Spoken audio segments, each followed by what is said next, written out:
Real YouTubers have an intro with some gamer music to show that they game.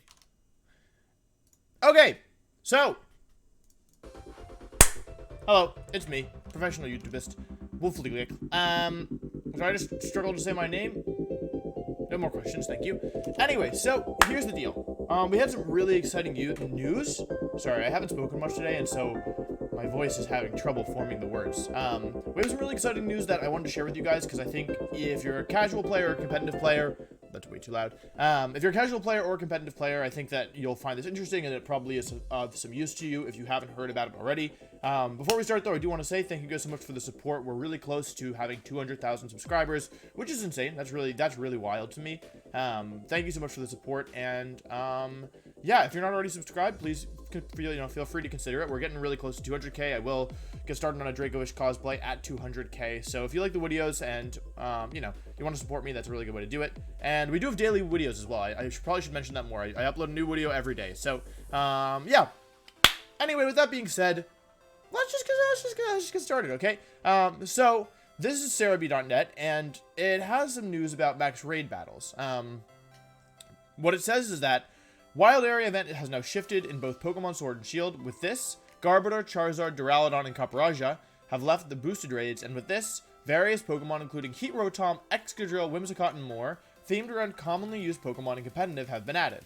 It runs until May 11th, so you're like, oh, okay, that's interesting. That's very different than the event that we've had before. So I'll go through this really quickly, and then I'll go back and talk about it again. But basically, the Pokemon Company, or Pokemon or whatever, Sword and Shield, are promoting these max raids of Pokemon that are very good in VGC. So we have Tyranitar, Rotom Heat, Excadrill, Whimsicott, Dragapult, and Togekiss. You can also get Rotom Wash as well, as you'll see here. Rotom Wash is another Pokemon. So these 6 Pokemon are some of the best Pokemon in the current VGC format. I would argue that probably Togekiss is probably the best one. Like the best Pokemon in the format, or you're pretty close to it. And then Tyranitar and Excadrill are also really good. The Rotoms are spectacular. Dragapult is also spectacular. And Whimsicott, although it has dropped a little bit since early format, in part thanks to the prevalence of Trick Room, it's still a really good Pokemon. And yeah, the only Pokemon that would probably be here over Whimsicott is Dusclops, and that's a little weird probably because they don't want to do a fully evolved Pokemon. Or they probably want to do fully evolved Pokemon, and obviously Dusclops is better than Dusknoir, so yeah. But I think this is really interesting. So it also gives good items. I haven't looked exactly, but the 100% TR drops are really good. This is Earthquake. This is Stealth Rock, which isn't super useful. This is Drill Run, and the last one I would guess is High Horsepower, but let's just confirm that. Yeah, that's just for example. Rotom, for example, gives Thunder, Thunderbolt, and maybe Electroweb? Electro Ball. Wild Charge, okay, it actually doesn't give... Oh, Thunderbolt's a TM, not a TR. Tyranitar gives Taunt, Nasty Plot, Darkest Lariat, and Throat Chop. Okay, so basically where I'm going with this is that, I mean, we can go through all of them, but the TRs that they give are really good. Earthquake, High Horsepower, Taunt, Throat Chop, Darkest Lariat, Thunder. We can just look through all of them, I guess. Leaf Blade, like, these are all really good TRs to have because they're some of the best of these types. They're some of the best moves you can have. Power Whip is a really important one. Dragapult's gonna get Dragon Claw, Outrage, and what's the last one? Dragon Rush? Dragon Dance. Yeah, so, like, these are really good TRs to have. Amnesia for Togekiss. Wait, Amnesia? That's weird. I wonder why they're giving Psychic for Togekiss. Future Sight. Maybe there's not that many Fairy TRs. And Play Rough. Yeah, that's a really good one. So, they give really good items. Or they give really good TRs, which are guaranteed. So you get 3 or 4 really good TRs whenever you fight one of these Pokemon, which is really useful because these moves, like, these moves are moves that are very common in VGC, so if you have multiple teams, there's a really good chance that you will, eventually struggle or have to go get more of these TRs. So to have them just handy by stocking up is really good. What I really like about this, one of the things I really like about this is that it shows that Pokemon is paying attention to the competitive scene, which hasn't always been the case. And not only are they paying attention, but they're encouraging people to, to play and to use Pokemon that are considered good and stuff like that. So I don't know. I think it's really good. Just to have. In terms of, like, the actual Pokemon themselves, the funny thing is you could almost use them together. Like, Whimsicott's a little out of place, and you might want, for example, Incineroar or Arcanine.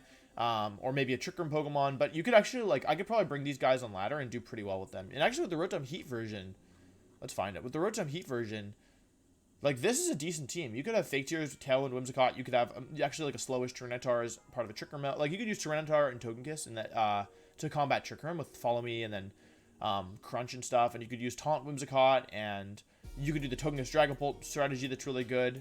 Yeah, and Rotom Heat is just like, it's not a Pokemon that's seen. It's not a Pokemon. Excuse me. It's not a Pokemon that's seen a ton of usage. But it's actually really good. So, in my opinion, at least, maybe not as good as Wash Rotom. Like, I feel like the order of Pokemon that I've seen is Wash Rotom, Cut Rotom, Heat Rotom. However, Rotom Heat I think is underexplored. The biggest drawback, in my opinion, is that, like, you kind of want to play it like a sweeper, but then Overheat will drop your special attack, whereas Rotom Wash plays like a sweeper, but Hydro Pump doesn't drop your special attack, and Rotom Cut typically plays more like a supportive Pokemon. It has, like, Will-O-Wisp and Ally Switch. This is just, like, general, of course, but, yeah. Wait, what are these? Sorry. Okay. Yeah, like that's kind of the thing about Rotom, but I do think if you had a good team with it, it could be super good. I also, something that we have to talk about that we don't have to talk about it, but that I want to talk about. The EV reducing berries are really hard to come by, and it sucks. I'm just gonna say it how it is. It sucks that the EV reducing berries are super hard to come by. In past games, this is the first game where berry farming hasn't really been around, as far as I'm aware. I've always remembered being able to farm berries, or at the very least, we had like X and Y where there was the punching bag, which would reset all EVs, but re-EV training is really frustrating in this game because it's not easy to get the berries. And yeah, so I'm glad that they're giving away these berries in these raids, because like there have been times where I've wanted to re-EV, and frankly, I'm stocked up enough because I knew that this was going to be a thing that it's okay, but like, I don't know, it's still frustrating that we don't have a way to like plant berries. And I understand it, I guess. I kind of understand it, but it could be a lot better. So at least raids are giving away these berries reduce EVs. This is what, Palmeg? Agluv. Oh wait, that's not the right berry. Grappa reduces EVs, right? Am I crazy? Yeah, this lowers base special defense. Agluv is a okay. Agluv berry is a healing berry. Ah. Yes. Okay. Agluv is a healing berry. This is Figgy. Yeah, Figgy. Okay, so that's interesting. So it gives away both some of the better items, one of the best items of VGC, which are these EV reducing berries. In addition to, they also give away the. Wait, did I speak wrong? The health restoring berries are one of the best items, and also is giving away the EV reducing berries, which is good for training and is good to have stocked up. Yeah, because it takes 25/26 to fully remove like maxed EVs from a stat. So yeah, it's kind of good to have them on hand, and like you can't use, like, if you have a couple hundred, it'll only last you for that, like if you had 200, you could use it on 8 Pokemon fully. So is that correct? Yeah, so that's the items. I'm trying to think what else I want to say. I'm just looking through and seeing if there's anything else I've missed. I think that's pretty much all I want to say about like the items, but I do want to talk a little bit more about how like this is a really nice sign for those of us who've been playing for a while, because it hasn't always seemed like the Pokemon Company or whoever is behind this decision has paid that much attention to the competitive scene, and so to see them really pay attention to us and acknowledge that there is a competitive scene, and not only acknowledge it, but say, hey, these Pokemon are good, and we know that these Pokemon are good, because for them it's obvious, right? They can look at the usage stats, that's most likely data they have available. Yeah, and they can say, okay, these Pokemon are good, and we want.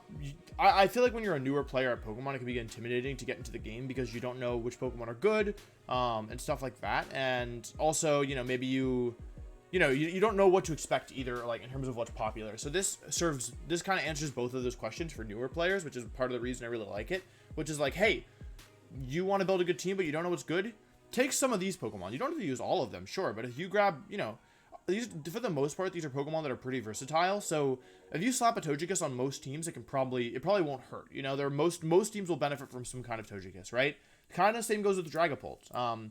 Not every team benefits from Whimsicott, but a lot of teams will. And Excadrill and T-Tar, because of their, T-Tar because of its natural bulk, and Excadrill because of its typing and its ability to Dynamax. Like those are both really like Pokemon that function well on a wide array of teams. And so, yeah, I don't know. Rotom's probably the one that I would say. Well, even Rotom actually is pretty flexible as well. I guess Whimsicott's probably the least flexible, but all of the others are so flexible, and that's another reason why I'm glad they didn't use Dusclops here, because it's not as flexible. Like, you can't add Dusclops to a really fast team and have it work, but you could add Whimsicott to, like, a mid-speed or even a slow team, and it would still be, you could still do stuff with it between Fake Tears or Taunt or Trick, right? Yeah. And Rotom and Tyranitar and Excadrill all being, like, middling speed, with Excadrill being a little faster. I guess Rotom's kind of fast as well for the Horma, but I'd describe it as, like, upper middle speed. I don't know. Like, these are Pokemon that are really flexible and can do a lot of things. And so, and you know, like, they're popular for a reason. It's not like there's only one team composition running around and it has all these Pokemon. It's, you know, not every team has all of these Pokemon. A lot of them have half or less. However, they're so versatile that they work on so many different teams, which is the reason why they're popular in the first place, right? There's Tyranitar teams that are really hyper-offensive. There's Tyranitar teams that are defensive, like Fevzies. There's Trick Tyranitar teams. There's Tailwind Tyranitar teams. Like, it's a Pokemon that really, for example, functions on a lot of teams, and I feel similarly about a lot of these Pokemon.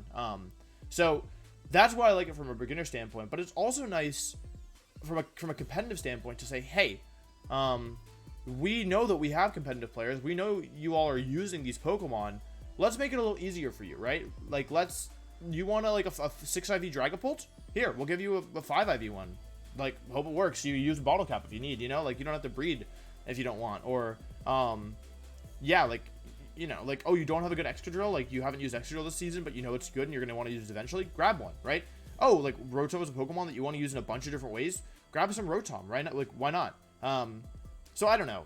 I guess it's less helpful for competitive players because we're more used to, like, breeding these Pokemon. Like, these are all Pokemon we would breed anyway.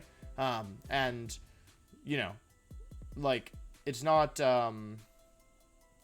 like, crazy to think that you could get a breed check from a friend if you're a competitive player, but even still, it doesn't hurt, right? Like, am I going to do a ton of these raids? Personally, probably not. I have all these Pokemon already. But if friends wanted me to do it, at least then I'd be incentivized, you know? So I don't know. I think for me, the biggest thing is the acknowledgement of our competitive scene and the message that this sends, that's saying, hey, we know you exist, we're watching you, maybe this will help. And I think that's really nice. I honestly think that's really nice because, like I said, that's not something that's always been there. In fact, this is one of the first times, maybe not the first time, but one of the first times that this has happened. So, yeah, I don't know. Like, as someone who's been playing competitively VGC since 2011, this isn't something that I would have ever expected, you know, in 2011, 2012, 2013, 2014, anything like that. So it's a nice symbolic gesture, in my opinion, and that's where I get the most personal value from it, is saying, hey, maybe maybe we are, you know, maybe they are aware of us. Maybe, you know, like, what we do actually has an impact. And here's something that I just thought of that's actually really cool. Some of you who watch my videos probably don't play competitive and you don't really care about, like, you know, the specific Pokemon that are using, but you enjoy watching and you think it's fun and enjoyable, and I super respect that. But some of you probably play a lot of Pokemon yourselves, right? And maybe you're watching me because you want to learn to get better, or you're watching me to see that I'm very bad and be shocked at how I was world champion. But regardless, if you played Pokemon this season and you used any of these Pokemon, you kind of contributed to their popularity in a sense, right? And in a sense, you may have contributed to these Pokemon now being promoted by Pokemon. So these raid Pokemon are, like, they are a direct reflection of our competitive community, right? Anyone who's played, you know, raid battle or ladder battles and used a Togekiss, you might have had a hand in this, right? This Pokemon that is, you know, going to be given out to, you know, tons of people around the world who maybe, many of whom have no idea about competitive Pokemon. Many of whom probably don't know competitive Pokemon exists.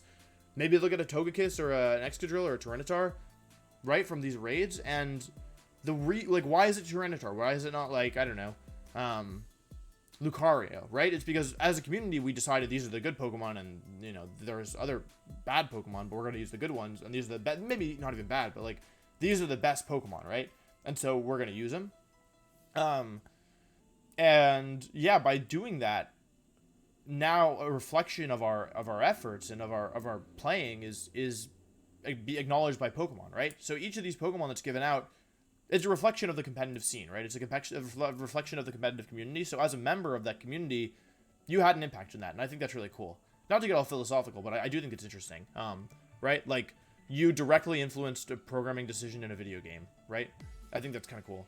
And actually, even just by watching, like, for example, like, I played more because more people watched my videos, right? And I streamed more because more people watched my streams. So yeah, I think that's really cool. Like, this is like a reflection of us, right?